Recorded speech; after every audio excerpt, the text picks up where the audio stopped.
Welkom. Ek is bly jy luister, waar jy ook al is en hoe jy ook al vandag hier aangekom het. Mag jy welkom voel om hierdie woord te hoor. Ek is Dominee Natasha. En miskien sit jy met 'n koppie koffie. Miskien ry jy in jou kar. Miskien voel jou lewe op die oomblik vol of dalk leeg. Vandag wil ek jou nooi om net vir 'n paar minute stil te raak en saam te luister na woorde van Jesus wat alles omkeer van wat ons dink ons weet oor seën, sukses en 'n goeie lewe. Ons teks kom vanuit Matteus 5. Woorde wat Jesus die heel eerste keer hardop gesê het toe hy begin het om mense te leer wie God regtig is. Dit begin met die bergrede. Toe Jesus die menigte mense sien, het hy teen die berg opgegaan. Nadat hy gaan sit het sy disippels na hom toe gekom en hy het hulle geleer en gesê: Geseënd is die wat weet hoe afhanklik hulle van God is, want aan hulle behoort die koninkryk van die hemel. Geseënd is die wat treur, want hulle sal vertroos word. Geseënd is die sagmoediges, want hulle sal die nuwe aarde ontvang. Geseënd is die wat honger en dors na wat reg is, want hulle sal versadig word. Geseënd is die wat barmhartig is, want aan hulle sal die barmhartigheid bewys word. Geseënd is die wat rein van hart is, want hulle sal God sien. Geseënd is die vredemakers, want hulle sal kinders van God genoem word. Geseënd is die wat vervolg word, omdat hulle doen wat reg is, want aan hulle behoort die koninkryk van die hemel.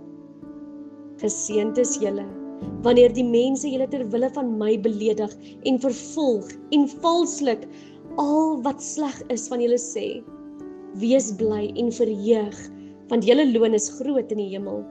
Hulle het immers die profete voor julle net so vervolg. Tot sover. Julle, die Bybel sê, Jesus het die skare gesien, teen die berg opgegaan, gaan sit en toe begin praat. Dis belangrik. Wanneer Jesus sit, beteken dit, luister mooi. Dit wat nou volg gaan jou lewe raak. En dan sê hy iets wat niemand verwag het nie. Geseënd is. Maar nie soos die wêreld se geseënd nie. Ons wêreld sê, geseënd is die sterkes, die suksesvoles, die wat alles reg kry. Maar Jesus sê, geseënd is die wat weet hulle het God nodig. Geseënd is die wat treur. Geseënd is die wat sag is. Geseënd is die wat honger en dors na wat reg is. Dis amper asof Jesus sê vir ons, jy hoef nie eers reg te wees voordat God jou sien nie. Bring net jou kant.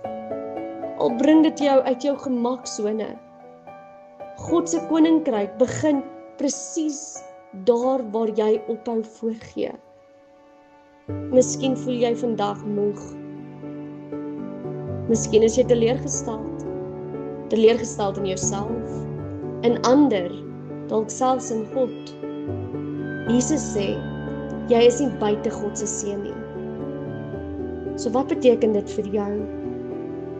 Wanneer jy sag bly in 'n harde wêreld, leef jy reeds volgens God se koninkryk.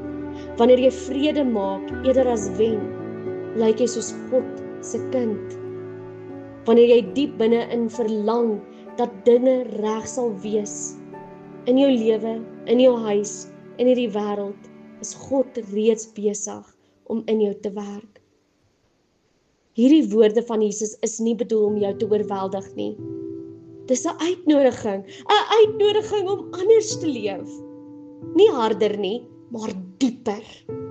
Nie perfek nie, maar eerlik. As jy wil groei, as jy wil leer om jou lewe stadig te laat vorm deur God se lig, dan is jy welkom.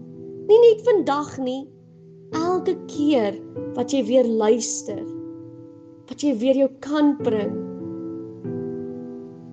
Al is dit moeilik.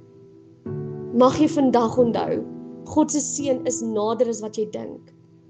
En dit begin nie by wat jy bereik nie, maar by wie jy is voor God. Dankie dat jy geluister het. Ek hoop hierdie dag is vir julle besonders. Ek daag jou uit. Gaan bid. Maak hierdie tyd 'n kans om net vir 'n oomblik voor die Here te gaan staan en met hom te praat. Geseënde dag.